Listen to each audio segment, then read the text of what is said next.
Hello VR athletes. Everything we're going over in this video surrounds one objective, and that is taking down your opponent.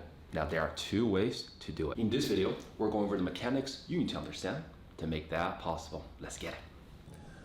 The first way to take down your foe is directly strike your foe's head or body with an awakened weapon. What you want here is flames around your weapon. The flames can be shown both in the weapon in your hand and the weapon avatar above your head. We call this flame awakening. You can also strike down your opponent without awakening your blade, but only if you have already shattered his blade, aka depleted his blade's health. If your class has sidearms, you can also one-shot your opponent with a direct strike with the sidearms as well. The second way is to strike your opponent's weapon down by winning favorable trades with your weapon until their weapon is fully obliterated. To understand this better, let's go over to the UI really quickly. The sword you see above your head closer to you represents your weapon status. The flames around it represents how awakened your weapon is. The gauge on the sword represents its health. Now, different classes have different weapon health. The list of that will be in the description of this video. As long as your weapon has health, it will grow back to its full length.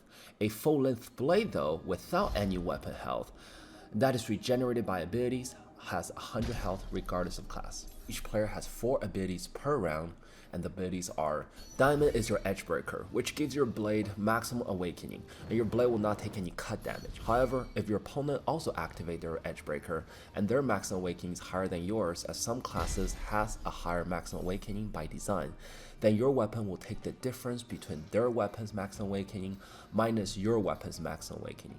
For example, Persian's max awakening is 150 and Samurai's max awakening is 190. If both classes use Edgebreaker, Persian's weapon will take 40 awakening damage because 190 minus 150 is 40. Triangle is your second wind, which is a 3-part combo that regenerates your blade to its full length but not its health bar. You usually want to use this ability after your blade health depletes and your weapon becomes very short. The hexagon is your ward ability, which makes you invulnerable to any direct attack to your head or body for one time. This shield will automatically go away after 3 turns of not being utilized. Circle is critical parry. That's when your weapon is very damaged and turns flaming flash color. If you're lucky enough to parry your opponent's weapon with it, then your blade will return to its full length, but once again with no health bar. You will notice some classes like Samurai, Duelist also have a little sword next to their blade gauge. Those represent their sidearms. Sidearm is able to collide with opponent's weapon 1 time before it's gone. Sidearm do not count towards the durability of your main weapon, so that's why it's always a good trade for your opponent's edgebreaker. In order to preserve your weapon and destroy your foe's weapon, we need to pay close attention to 2 things: awakening damage and cut damage. Essentially, you'd want to have higher combined awakening and cut damage the moment you and your opponent's weapon collide to win the trade. When it comes to cut damage, you want to strike with the tip of your weapon at the guard of your opponent's weapon, which is a part that is slightly above the grip of their weapon, which is slightly above the handle. The closer to the tip of your weapon you utilize to strike, the less cut damage your weapon will take, and the closer to the guard of your opponent's weapon your weapon lands, the more cut damage your opponent's weapon will take. For cut damage, just remember, try to go for the guard of your opponent's weapon with the tip or the pointy end of your weapon for maximum amount of damage and the least amount of damage received. To dish out maximum amount of awakening damage, what you are looking for is striking when the avatar sword above your head is engulfed in flame. The more engulfed the weapon is, the higher the awakening your weapon has, the better. At the same time, you want your opponent's avatar sword to have the least amount of awakening as possible, so you can dish out more awakening damage than your foe when the weapons collide. Now, unlike cut damage, awakening damage cancels each other out, and only whoever has the higher awakening damage will dish out the damage. So, if you have 100 awakening and your opponent only has 50, you will do 50 awakening damage to your opponent's weapon. After every encounter, the game will tell you how much cut damage and awakening damage both you and your opponent has done.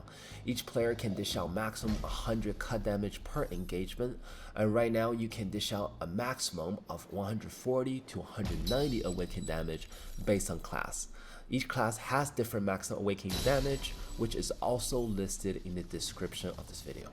If this is all too much to remember, then just remember one thing: do more awaken damage and cut damage than your opponent equals to win.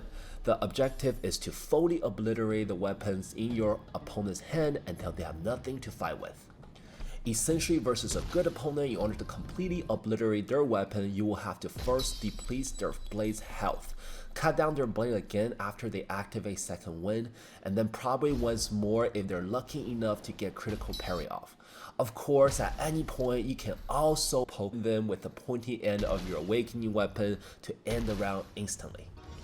Here are a few more things you should be aware. To get Sauron, aka Tyrant, you'll need to pick a class and defeat all the other classes in solo mode. To get Squire, you'll need to pick a class and defeat all other classes in solo mode, then Blade Master mode. Alright VR athlete, if you find that video to be helpful, be sure to like the video and subscribe to the channel. Thank you so much for stopping by. Until next time, this is Woody. See you next time.